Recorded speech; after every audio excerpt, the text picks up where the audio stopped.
Welcome back to Unveiling Buddhism, where wisdom and compassion unfold. As we continue on this profound journey, we'll delve deeper into the teachings of Buddha Shakyamuni. We will reveal the extraordinary essence of a Samyat Sambuddha, one who attains the profound Nirvana state through their own efforts and insights, without relying on the teachings of another Buddha, and how he surpasses the limitations of human existence. Now let us continue exploring the remarkable events that unfolded in the weeks following the Buddha's Nirvana. In the days following his Nirvana, the Buddha performed a series of miracles that astonished and inspired his followers. These extraordinary events demonstrated his transcendent power and wisdom, leaving an indelible mark on the world. On the 22nd day after Nirvana, a magnificent chamber appeared out of thin air, its walls glinting with gold, diamonds, rubies, and precious jewels. The Buddha entered this resplendent sanctuary to meditate, and his body began to radiate rays of light in various colors. In the 5th week, 3 enchanting celestial maidens, who are Mara's daughters, sought to seduce the Buddha and avenge their father's defeat.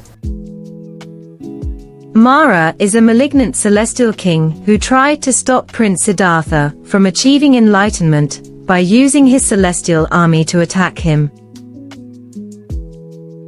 Join us in pleasure, and give up your austere ways, my lord.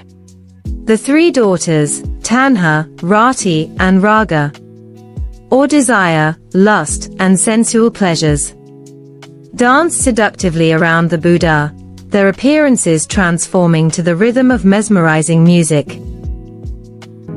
But the Buddha, unmoved by any mental afflictions, remained steadfast, his heart free from attachment. The 3 daughters of Mara realized that their efforts were futile and retreated in shame, their beauty and charm no match for the Buddha's wisdom. Then, in the 6th week, a torrential rain poured down, threatening to flood the forest, but the Buddha received unexpected shelter. A gigantic and mystical serpent known as Naga offered his own body as shelter out of reverence, protecting the Buddha from the rain. As the storm raged on, the Naga coiled himself around the Buddha to keep him warm and dry, symbolizing the protection and care that all beings can offer one another. And so, the Buddha continued his meditation, undisturbed and appreciative of the Naga's selfless offering and compassion.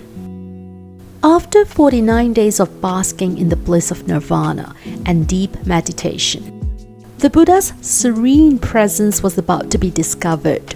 5 days later, the merchant brothers Tapussa and Balika led a bustling caravan of 500 carts toward Mahimadesa, unaware of the profound encounter that awaited them.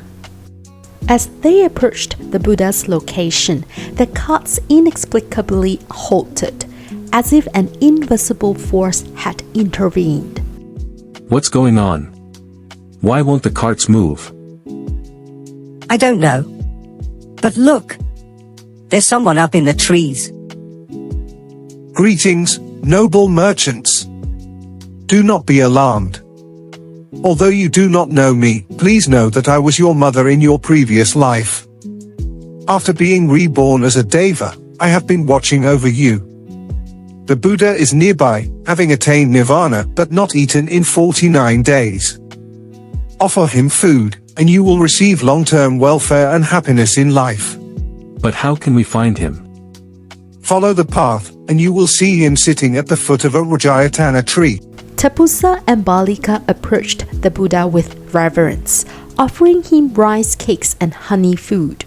The Buddha accepted their gifts, but then wondered how to receive them, as his earthen bowl was lost.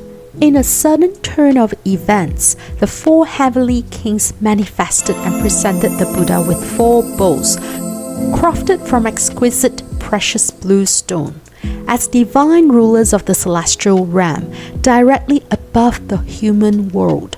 Their appearance was a majestic sight to behold for the merchant brothers. The Buddha initially refused the offer, but the heavenly kings persisted, presenting 4 bowls made of natural stone instead. Out of compassion for the 4 heavenly kings, the Buddha accepted all 4 bowls. However, he then willed the 4 bowls to merge into one. The brothers watched in awe as the 4 bowls became a single bowl with 4 rims. After the meal, the Buddha offered brief advice, expressing gratitude and appreciation for the brothers' kindness. Tapusa and Balika were deeply moved and informed the Buddha that from then on, they committed themselves to him and his teachings. In this way, the 2 brothers became the Buddha's first believers and lay disciples. As the brothers prepared to depart, they felt a pang of sadness, a ready longing for the Buddha's presence. They humbly requested a token to honor and remember him. The Buddha graciously offered them some of his hair as a sacred relic.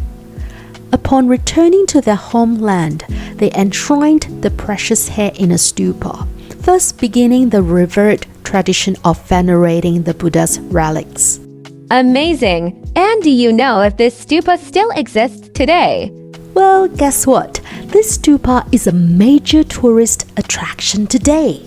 Located in Myanmar, it is known as the Shwedagon Pagoda. The Shwedagon is the most sacred Buddhist stupa in Myanmar, as it is believed to contain relics of past Buddhas, including 8 strands of hair from the head of Buddha Shakyamuni.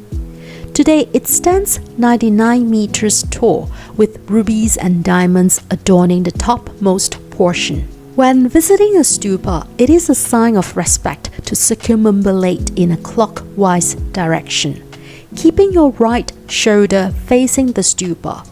This timeless tradition is deeply valued by the local Buddhist community, and by following it, you will be showing appreciation for the sacred heritage. Okay, that's all for today. May the Buddha's extraordinary journey inspire us to cultivate wisdom and compassion in our own lives. Next time, when you hear someone say the Buddha was just an ordinary human, remember to share what you've learned with them today. Join us next time as we explore more of the Buddha's timeless wisdom.